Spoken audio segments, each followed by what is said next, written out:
আমার জানা মতে মামলা না, দুদকে কিছু অভিযোগ গেছে। আজকে আমিও সংবাদ মাধ্যমে দেখলাম যে দুদকে কোনো একজন ক্রিকেট প্লেয়ারের ভক্তরা গিয়ে মব তৈরি করে সেখানে অভিযোগ দিচ্ছেন।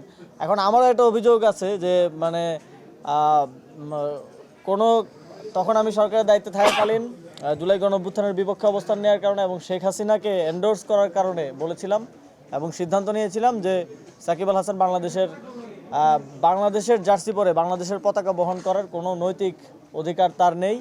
এখন সেটা যদি দুর্নীতি হয়, কাউকে যদি খেলতে না দেওয়া দুর্নীতি হয়, তাহলে সেটার জন্য আমার শাস্তি হোক, আমার কোনো সমস্যা নেই।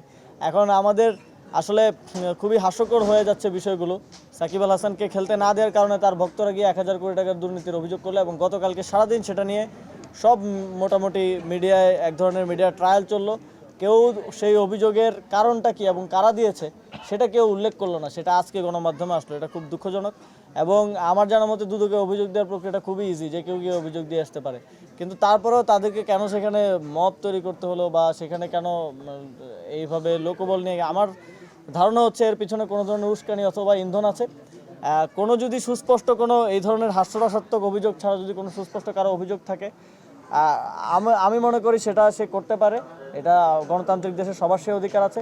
কার যদি আমার থেকে কোনো কিছু জানার থাকে, আমিও সেটা স্পষ্টভাবে, এখানে গোপনীয়তার কিছু নেই, সেটা স্পষ্টভাবে বলার জন্য প্রস্তুত আছি এবং সহযোগিতা করতে প্রস্তুত আছি।